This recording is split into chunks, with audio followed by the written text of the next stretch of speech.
When we say growth, by the way, we don't mean adding hours to your work week or beating your head against the wall. We mean growth in an environment where all of your non-client facing activities, or the majority, are being taken off your plate. You're giving new resources, people, you're, in many cases, you're given organic growth strategies. So it's not working harder, it's growing into their world, but they want to hear that. Alan, Darby, Jacqueline, Martinez, this is the Buyer's Boardroom. Learn the most about who you are today and where you want to be after.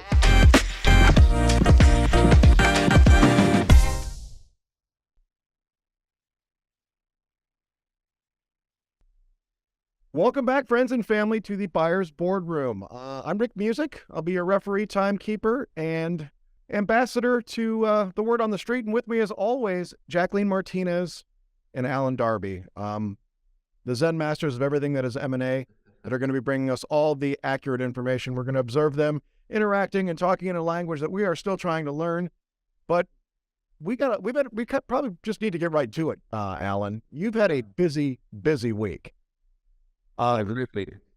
So it's funny. I'm getting a lot of questions through the boardroom email, boardroom@alarisacquisitions.com. And it's where you and I were talking the other day about a conversation you had with a firm that was really, really touting this kind of robust,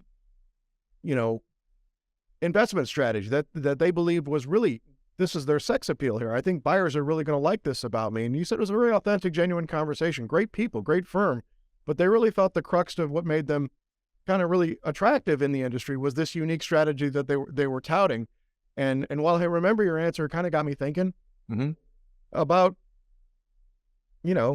what is attractive to a seller? What are buyers looking for? What are they looking for? And more importantly, is there a list of what they're looking for? Because that would make my personal life a lot easier 10 years ago. But what about the list of what they don't like? So I'm just going to stand back and play in the shadows here. What are buyers looking for? What's attractive and what's unattractive, guys?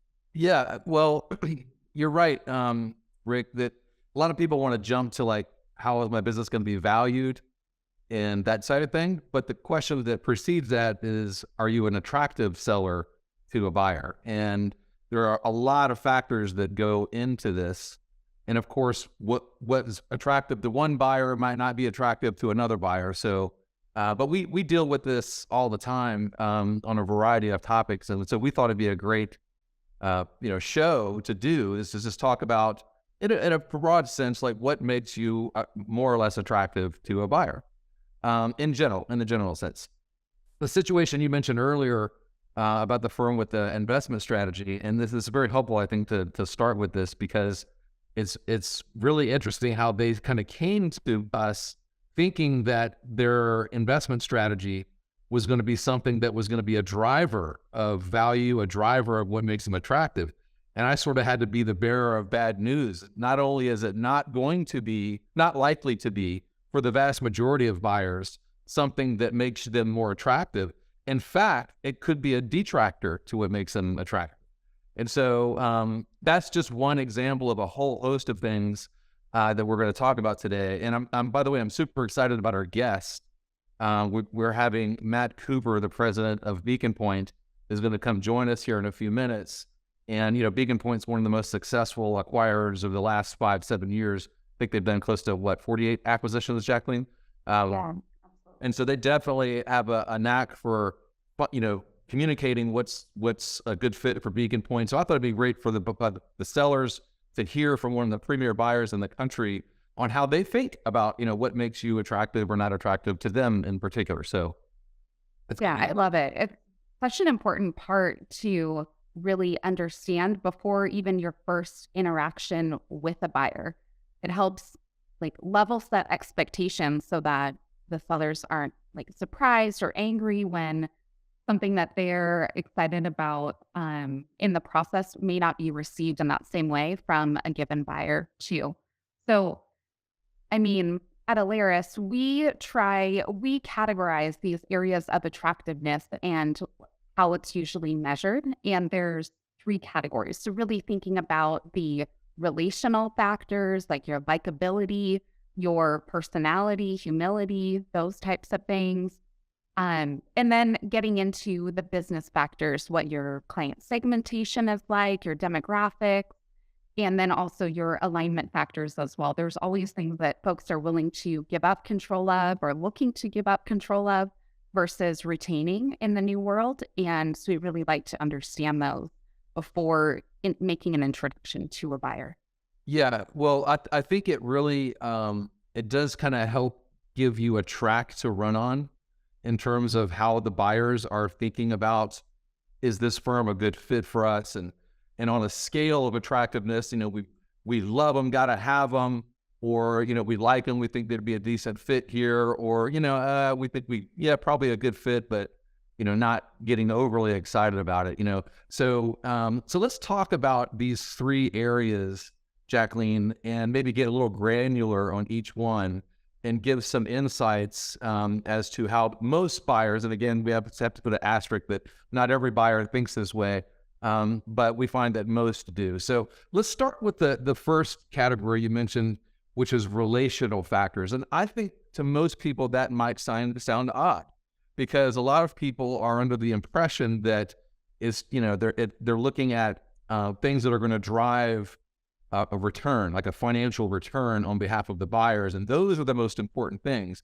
And that's not really true, is it? Like I find that the relational factors, and let's talk about, you mentioned personality, humility, likability, being a team player, not being defensive or being overly fearful. Those are all relational factors. And what sellers need to understand is, like, while the business factors and the alignment factors that we're going to talk about in a moment are really important, you'll never get there if you have relational problems, right? Right. I mean, the majority of folks that we work with are not looking to exit anytime in the near future. So any buyer's representative or founder that's on the phone with you, they're evaluating, are we going to be collaborative after the close, and looking for clues during the process to see if that's going to be the case or if you're going to be really difficult. I was thinking about one example of a seller that they were about 300 million in AUM, multi-owner practice. And one of the owners had a client's disclosure from many years ago and fairly benign, honestly. Like, it wouldn't require an ADV disclosure or anything that serious.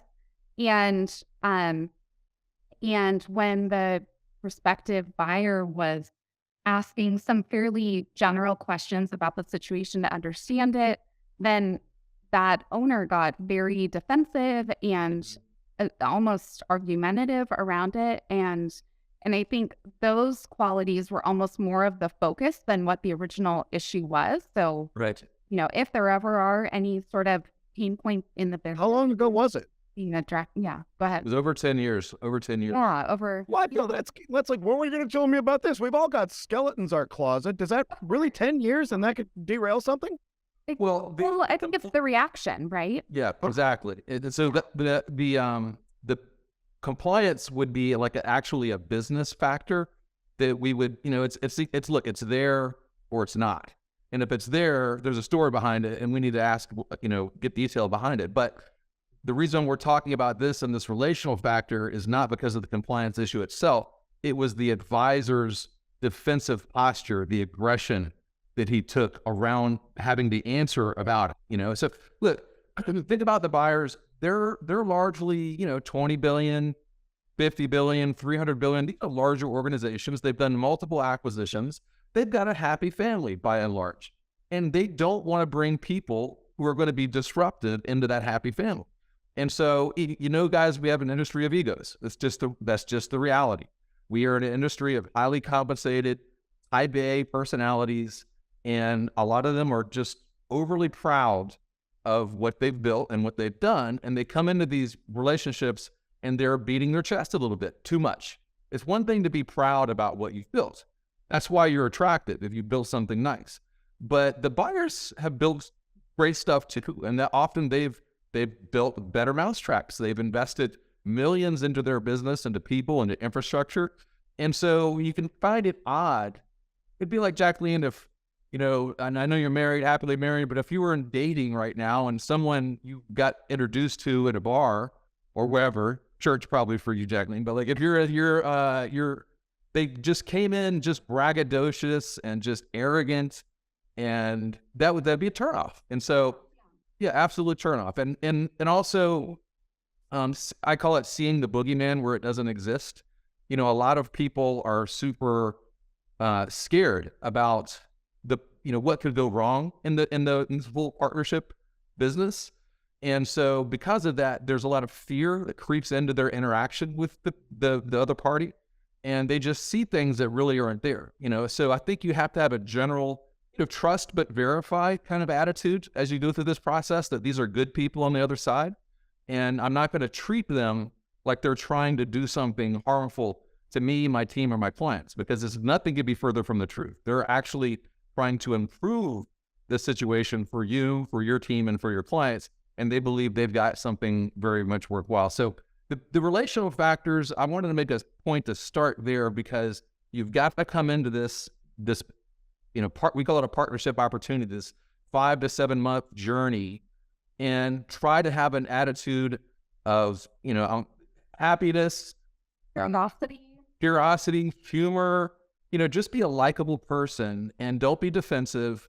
Don't see the boogeyman where it doesn't exist. So if you check that box, odds are all the other stuff will go easier. So let's dive into the one that they really focus on, which is the business factors. And this is just the raw kind of, it is what it is with your business. And so this is where, it's easier, I think, to identify when you have a potential fit with a buyer. And certainly if you have things that are really in line with what they're looking for, it makes you more attractive on the whole. Okay. So let's say like the fee model, for example. Right. Like, are you affiliated with a broker dealer or not? All fee based. Correct. So that's an easy one to determine. If you're a hybrid firm and the buyer is a fee only firm, odds are you're not that attractive to them unless you're willing to divest that broker dealer or let's say a non-fee based component of your business. So the fee model we're doing. How about the investment philosophy? Have you ever seen that be a problem, Jacqueline? Yeah, I think you will have the most options if you're open-minded to adopting the buyer's investment platform. It's important to understand the philosophy and make sure that there's something on their menu that your future clients can gravitate toward that would be aligned with how you've worked with clients historically. Yeah, I find that on the business factors, the investment philosophy, and it's really a question of autonomy. Like a lot of advisors, they're managing money, talking about the one we started the program discussing, and they want to retain it. Okay, and so as you mentioned, the buyers all have an investment platform. It's a menu of stuff, and varying degrees of complexity and so forth. But there's going to be a discussion about, are you going to continue managing money yourself, or are you going to adopt the platform? And buyers are all over the board on this. There's those that want you to fully adopt their platform. There are those that will let you continue managing money on the way you are, if that's of interest to you. But that is certainly going to, depending on the buyer position on this, will make you attractive or not. So if the buyer was saying, we require you to adopt our platform, but you were saying, well, I've got to manage money on my own, that's going to make you less attractive to that buyer. What about client demographics? I think on that too, it's a little bit philosophical. Like what is your highest and best use when you're working with your clients? Is it more on the planning side? And you could utilize centralized resources, a team of CFAs to do that heavy lifting. Is that an option? And thinking about your role as an advisor a little bit differently in the new world? I would say that's another business factor, is what is your client experience? Like what do you perceive to be your value that you're delivering to clients? Is it an investment centric value proposition, or is it a planning centric value proposition, or how is it somewhere in between? Most buyers that we work with, certainly, wouldn't you say they're planning centric, very much leading with a holistic planning experience? Absolutely. Yeah. So therefore, if you came in and you were saying, well, our value proposition to clients is our portfolio management strategy. Yeah, we do planning on the side for some, but we really kind of hang our hat on our investment strategies. Well, that's not attractive to a firm that embraces holistic financial planning. So you get to the point there. What about client demographics? Like, give me some feedback on how my client age, maybe size, those types of things might make me attractive or not. Yeah, I think the most attractive client base would be with minimal concentration risk, and then average client size in the 50 to 60 years old range. I think. Oh, right. Age, yeah. Yeah. Age. What Yes, is Rick? concentration risk, Jacqueline? Yeah. Well, so we had one example of that recently where the firm had about 250 million under management, and most clients were around the $1 million average level, but they had one client that represented half of their 250 million. Oh, so we're not even talking about asset class. Right. No. This is just if you have, I would define it this way: like if you have a client that represents more than 10% of your revenue, a buyer is going to perceive that as a potential risk, because if that client were to depart post acquisition, it's a significant debt. Yeah, exactly. Got it. Yeah, if it's 10% of revenue, it's likely 20% of EBITDA. Correct. So younger is better. Having less than 10% in any one client relationship as a part of your whole, with multiple generations, being able to demonstrate that you're, connecting with the kids, you have multiple generations there. Location could be a business factor. So like most firms are looking to acquire businesses in major metropolitan markets, so you could have a wonderful practice, but if you're 2 to 3 hours away, like we had that happen with a firm that great 2-partner practice, everything was perfect about them, but they were like 2.5, 3 hours away from the nearest major metro market. And so that we're talking about what makes you attractive or less attractive. That's a factor. What about your growth rates, Jacqueline? Right. Well, there's a concept that's really become such a focus, particularly with buyers that have private equity backing, net new asset growth or organic growth, you'll hear. And that's really trying to capture the growth rate, the absent market. So excluding any market impact that may be driving growth over the past few years, looking at your inflows from new and existing clients, and then any distributions or outflows that are happening. And really, if firms that are commanding the highest multiple, those are, call it 8% plus of organic growth rate year over year, assets growing, absent market. Yeah. So we had a firm recently come through, and they were touting how much they had grown, over the years. Yes, we grew because we were telling them how, that's where buyers make their return, is on seeing a firm that they acquired at 3 million in revenue grow to 6 million in a few years. It's the organic growth post acquisition. So obviously they want to know how have you grown historically? Well, this firm was touting that they had grown, I think, at 30% plus rates for the last 3 years. And so when we ran this net new asset calculation, which essentially removes the market from that calculation, it was very clear that this firm had not been growing at all. In fact, they had slightly negative net new asset growth rates. And so when you strip the market out, that really can impact that. So they're going to look at net new assets. It's a major thing that puts you on the highly attractive spectrum to maybe not so attractive. So business factors are very important. You could also add, like, what is your fee rates? What is your average margin? And I would say high margin businesses are more scary than low margin businesses to the buyers. They really want to see you be in that sweet spot of, call it 35 to 45, maybe 50% EBITDA margins on your gross revenue. So if you're higher than that, that's a little scary to them. What are your custodial needs? All of these are business factors. So it's a lot to unpack in a short podcast like this, but that's a very important area. So what alignment factors? What do we mean by that, Jacqueline? That's the third category of attraction. Right. So that would be things like the role of the owners of the firm. What type of role do they want to have going forward, or their services that they're offering to their clients today?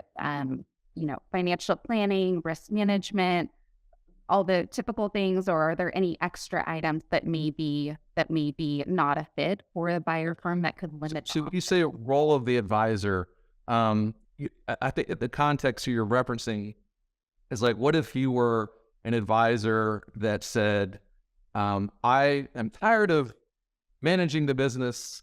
managing people, managing process. I just want to focus on clients and serving them, adding new clients.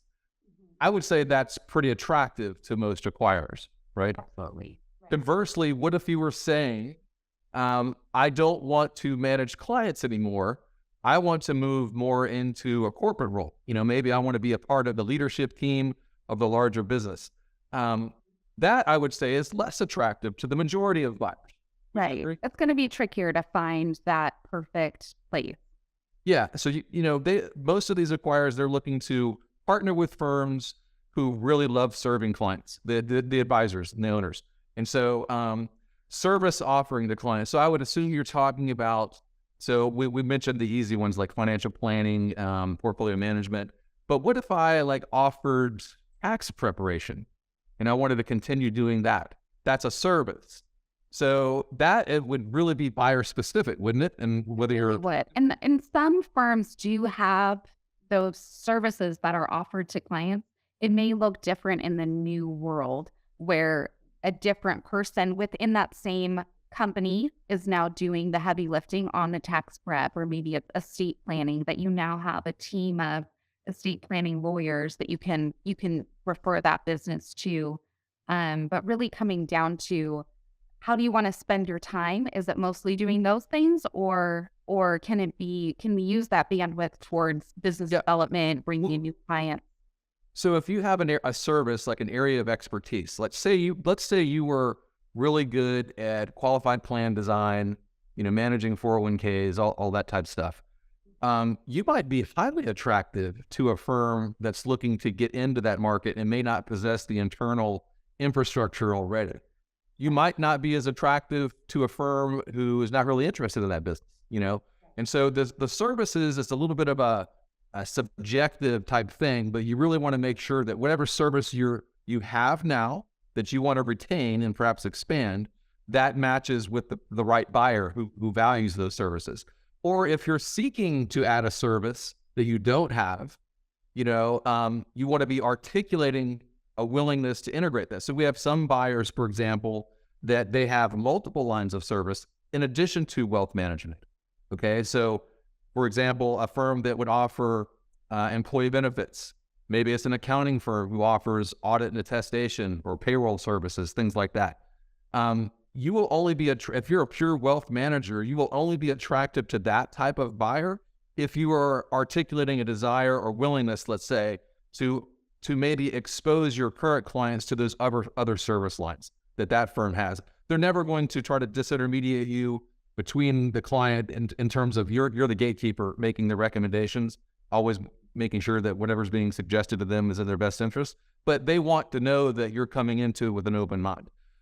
Here's a big one. We talked about net new asset growth, which is the actual growth rate of the firm. What about your desire to grow? Is that important to a buyer? It is. And it's important to be genuine about that, because early in the conversation, the deal structure will be aligned to your desire to grow, your willingness to add to the team, to add new clients, to take advantage of centralized services so that you can take on more clients.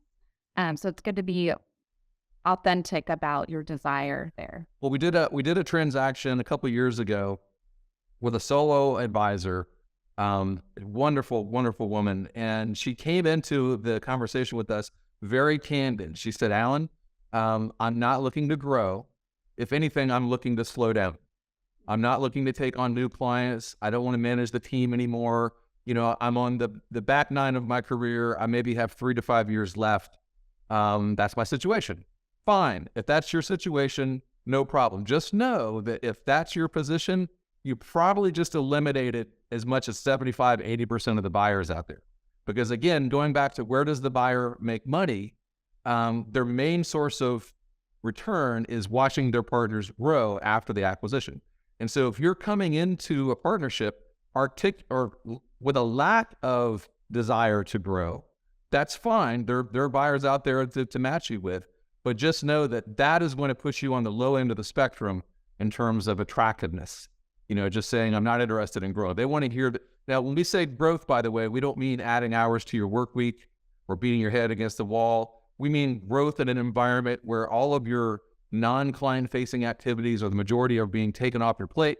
You're giving new resources, people, you're, in many cases, you're given organic growth strategies. So it's not working harder, it's growing in their world, but they want to hear that. Yes, Rick? Right. On this topic, you say less attractive, and let's stay with this particular situation. I don't want to be here. I'm out in all of these things, and it trims the fat down off of many of potential acquirers. Wouldn't it trim down the multiple too then? Like even the ones that did bite. Yeah. Like, Well, that's how it'd be likely expressed. If let's just say it's that not as worth as much. let's say that they were interested regardless of the particular situation that made you less attractive. They still wanted to do the deal. The way that they would express the lack of attractiveness is by not offering as much in the valuation. So that's generally how it gets. It'll be For those that have never done this before that are listening, even if there's somebody left over that's looking to buy, you're probably not going to get a premium rate that somebody that's looking to go gangbusters and stay in the game, I guess is what. Makes total sense. Makes total sense. Well, I know who you're talking about, or I'm pretty sure I know who you're talking about. And to the point about you're thinking about growing in your existing world where you're burnt out, you're wearing multiple hats, you're doing the compliance, the HR, the accounting, all the things. Life is so much different when those items are now centralized and you can get back to doing the parts that you love.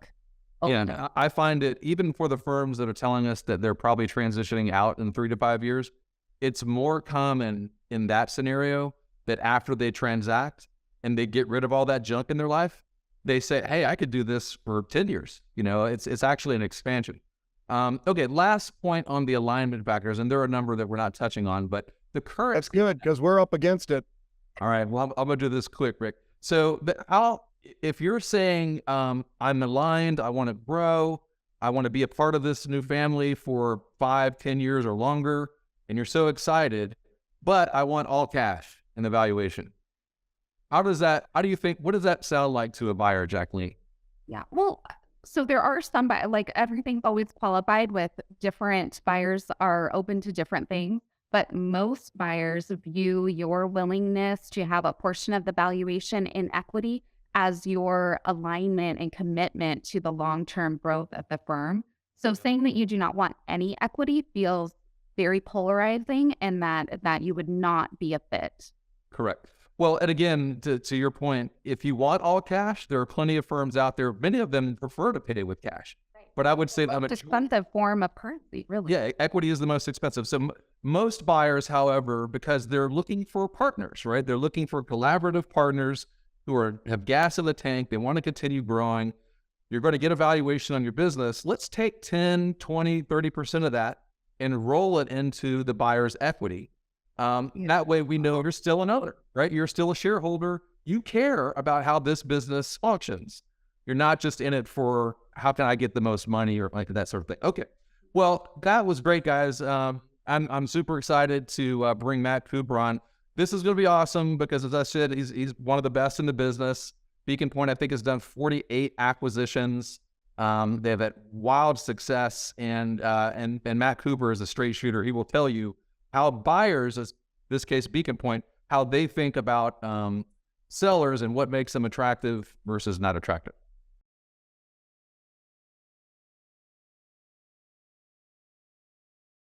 And I am so excited for our first podcast in the Buyer's Boardroom to have someone that I hold in tremendous esteem, Matt Cooper, president of Beacon Pointe Advisors. Welcome, Matt. Good to be here, Alan. Thank you. Yeah. This is going to be fun. For everyone who's listening, Alaris has had the real fortune of working on several acquisitions with Beacon Pointe, and we love everything about their team, their story, and particularly how they handle their business. And so today's topic that I thought Matt would be perfect for is, as a buyer, and I'm talking in the broad sense, and obviously we're talking about Beacon Pointe here, but we want to give a sense to the sellers of how they are perceived by the buying firms, and specifically what makes them more attractive or potentially less attractive to them. And everybody would have different answers, but I think we can maybe put together a nice kind of template for everyone to consider. I'm going to ask you around how we categorize the points of vetting, let's say, from a buyer. You might have issue with them or a bit, but it'll be fine. what I want you to assume for purposes of this conversation is the things that you would like have to have before you would ever consider a partnership. Things like ethics, are they nice, values, or that's table stakes. So I'm going to try to pierce the veil of those simple things. But before I do, why don't we take a minute or two and just tell us a bit about Beacon Pointe, who you are, anything that you would want to share about the firm and its history and where you guys are going. I'd love to introduce the firm. Yeah, sure. Well, Beacon Pointe is now an aggregating, acquisitive national RIA, but we weren't always that form. We were an individual, single location RIA for the first 9 years of our existence. So from 2002 to 2011. And then in 2011, we began our inorganic strategy through M&A. And since that time, we've acquired 40 plus firms. Wow. We're at 48 locations across the country, 500 people on the farm. So it's been a fantastic run. We had no outside capital partner until March of 2020, and we brought in Avery Partners out of Boston, a private equity firm, as a minority partner. They were a great partner. 7 quarters later, at the end of 2021, we recapped, and our capital partner now is KR, who is a fantastic resource just about in every phase of the game. We're getting close to 30 billion here. Honestly, it feels like we're just getting started. Right. I think we're going to touch on a lot of this stuff, but if you surround yourself with great people, it's just a great experience from that one. One, congratulations on all the success. I think it's really neat that you didn't start out to become an acquirer. You know, you spent, would you say 9 years just operating as an independent RIA. So you lived and breathed running a business just for the purposes of delivering great services to clients as a wealth manager. And so That's right. I think that's very distinctive from, it's never not bad or good, I should say, but like the fact that you started that way, I think really when you're having these conversations with sellers, let's say, you are them, but you have real world experience of running. You're not just someone who came from an ivory tower or a financial background that decided to get in the acquisition game. You are who you're talking to. Yeah, it's true. But I like to put it in these terms. You can study how a chicken lays an egg. You can watch movies of chickens laying, but unless you've never done that chicken, you don't know what it feels like. Yeah, we have that viewpoint, which I think really helps us relate to our partners. For sure. So 48 acquisitions. So clearly what you're doing in this regard. And so that's perfect to tee up the conversation of what makes a firm attractive to you or not attractive. So I know you have a blueprint that you guys run at Beacon Pointe for vetting that. I also know that you've probably said, you've definitely said no to way more than you've said yes to. And so you have an idea of what you're not looking for too. So that's perfect for what we're going to talk about. Okay. So with the table stakes of vetting a potential partner, everyone's ethical, we're hard workers, we're honest, we're competent, all that. The way we try to break it into easy to understand categories for sellers is there's 3 primary areas that we think someone would be evaluating on them. The first would be what we call relational factors. Okay, this is the people side of it. It's the personalities of the people you're potentially parting with. Do they have a degree of humility about them, or do they have egos the size of the room? Are they likable? Are they team players? It's like if you were just meeting someone for the very first time, just that interaction that you have, the chemistry that you have or you don't have. So those are relational factors. The next would be what we call business factors, and these are just the structural issues with the business. Things like, what is their fee model? What is their investment philosophy? Tell me a little bit about their client demographics, the size of the business. Do they have compliance issues? You know, what's their growth rates, their margin rates? Do they have custodial needs? All of these kind of business factors, which people tend to focus on, but I think we're going to touch on some different ways of seeing those. And then finally would be the third bucket, which we call alignment factors, okay? And this would be like, are we on the same northbound train together? Do we see the role of the advisor to the end client as the same? For example, some advisors think their job is to manage money. Others are holistic financial planners.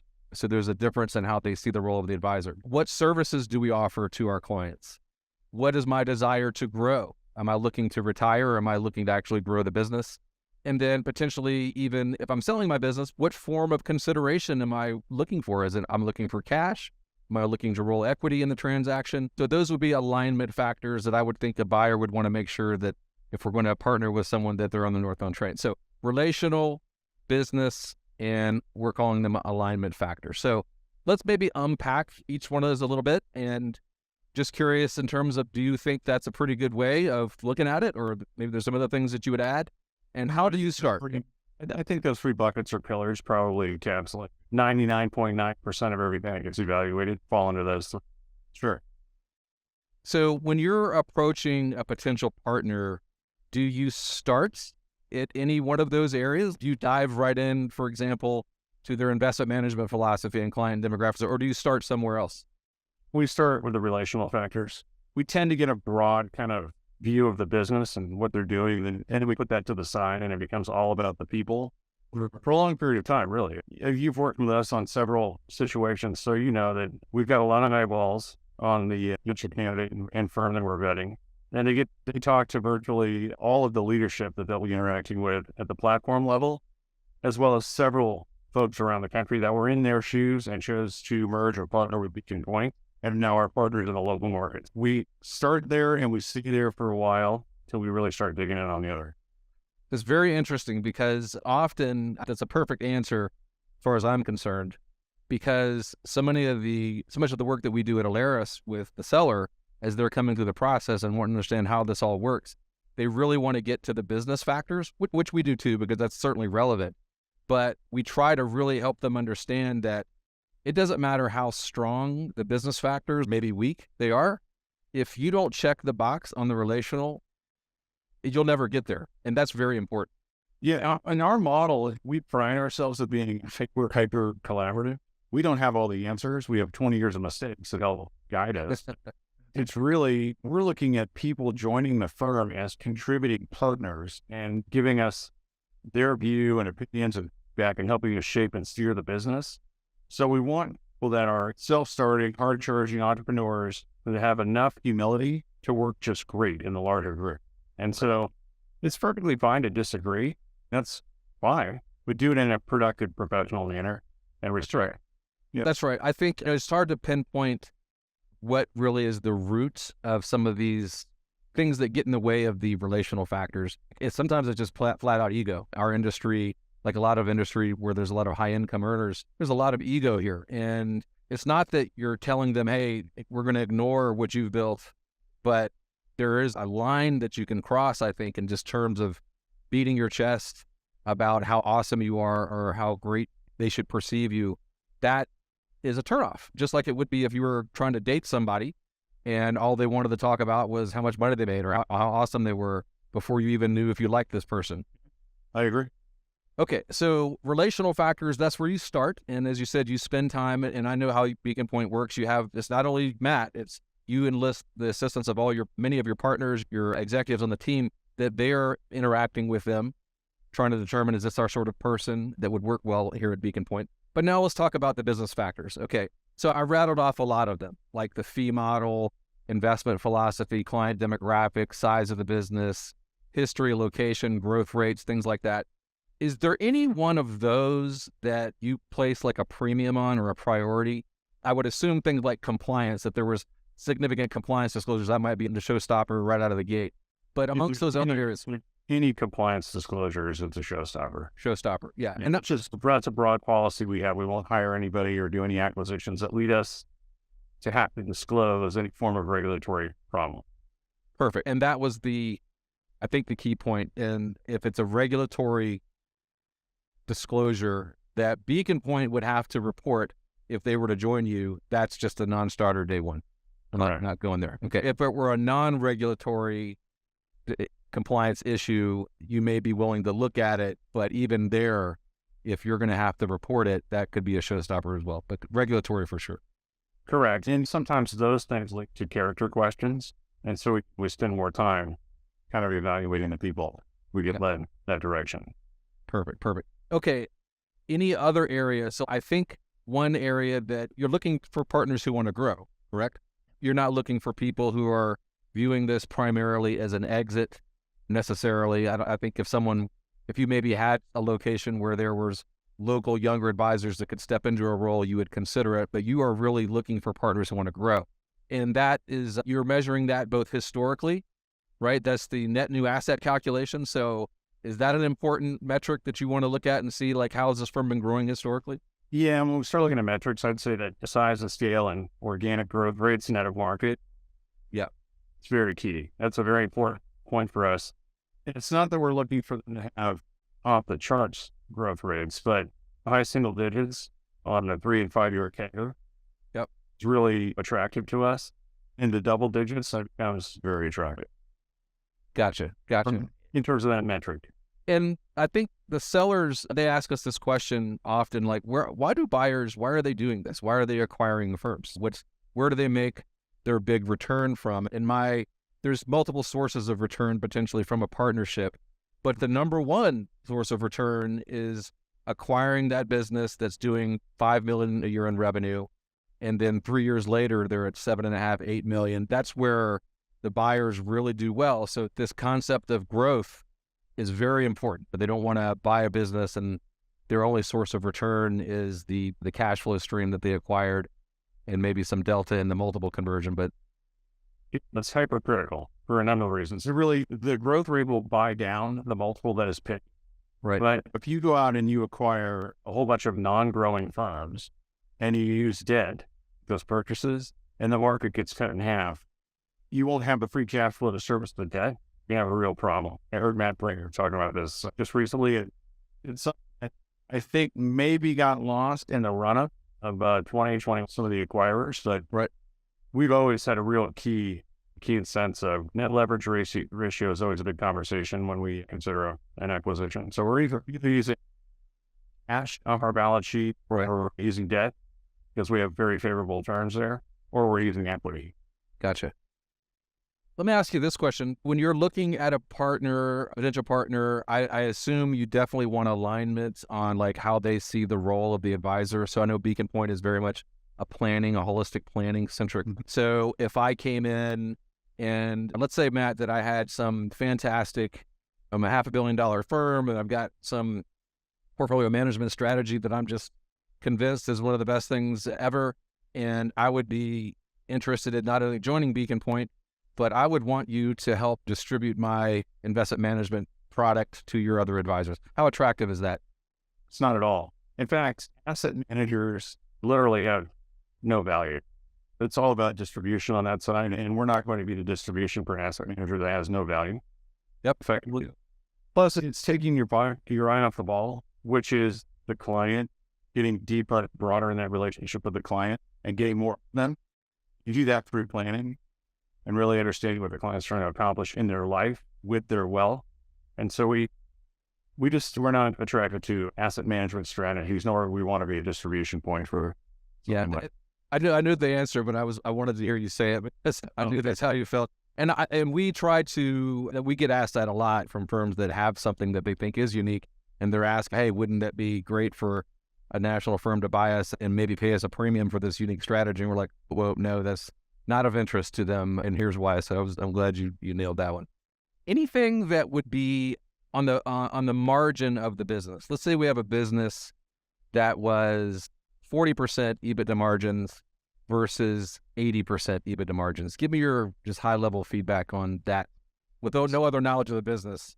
Yeah. So my first reaction to that is the 80% EBITDA margin business is not a real business. It's a lifestyle cash flow machine for the owner, but it doesn't have the capacity to really grow. It's not a fully built out and staffed service business like you need.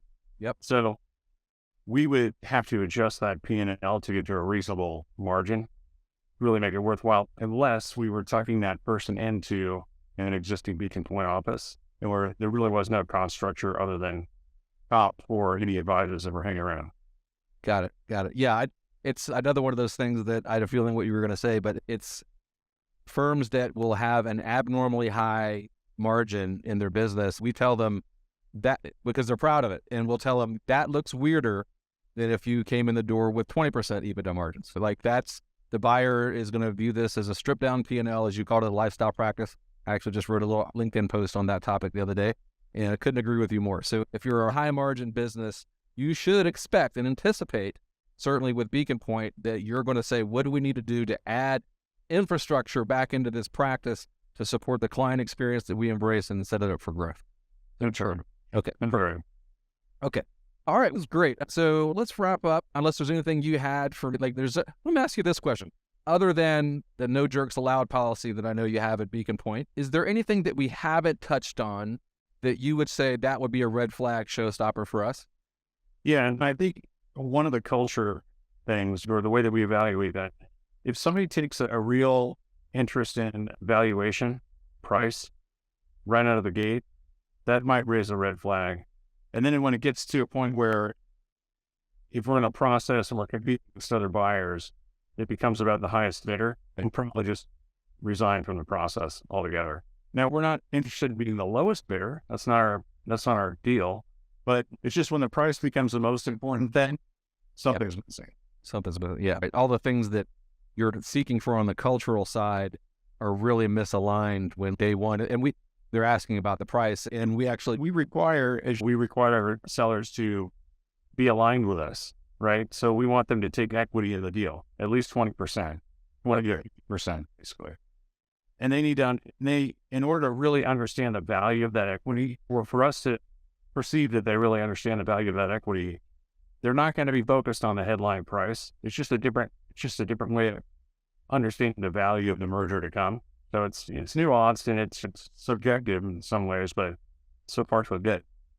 I was going to ask somewhat of a follow-up. How would you say you can quickly tell, and maybe quickly is subjective, but that you, after the acquisition is done, everyone's in the boardroom looking at each other and say, yeah, that was a really good decision on this. What are some of the key factors?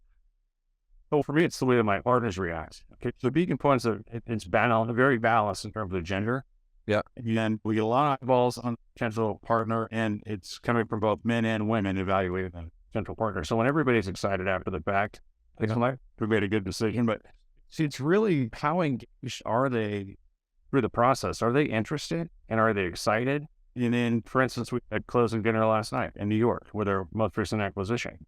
They are very engaged, very focused on the future, very on it, if you will, with respect to the integration. That feels good. Right. When we do a deal and somebody immediately goes on a 2 vacation, we had this happen a while back, and we since kind of coached everybody, don't do that. It's immediately, but that doesn't feel good because things get behind and whatever. Perfect. Okay. Last question. So give me a sense of we're projecting into the future. How bullish are you on the industry? And I'm specifically talking about M&A. Do you think we're in a long-term upward trend? If you were making a prediction 5 years in the future, give me your best shot. What do you got? I think we're in the early innings still of another 10 to 15 years of this kind of activity. I do think that the better buyers will rise to the top, and they'll be able to provide more value for the underlying seller. And I think that people will start to pull apart in terms of little barbell, in terms of those who remain independent, and then the really great aggregating platforms that are built a real one firm, one great culture that continues to evolve with each partner that joins. But I think we're definitely in the early innings. I will say this though, where there will be a difference, it will be who's really growing organically at the platform level. So one of the things that KKR really liked about Beacon Pointe when they came in was in-store sales. In other words, organic growth across the entire footprint, not just in a couple of large locations. Are you growing organically? Because that's what creates opportunity for the younger people in the firm. You're able to attract people, keep them, invest in technology, all of that stuff. If you're not growing, you're going to have trouble. Yeah, organic growth, we describe it as the buyer value stack. And you start with centralizing the back office. That's table stakes. And then how do you help me manage my business and make me more efficient and practice management? And then how do you expand our services and capabilities? And then finally, how do you help us grow? And as you and I know, there's a lot of people, firms who speak to organic growth, very few actually deliver. And Beacon Pointe is certainly one of those. Okay, fantastic, Matt. I knew it was going to be great. Thank you for your insights as always. Look forward to many more transactions with Beacon Pointe advisors. And I very much appreciate it. As do we. Thank you, Al. All right. Bye-bye. Cheers.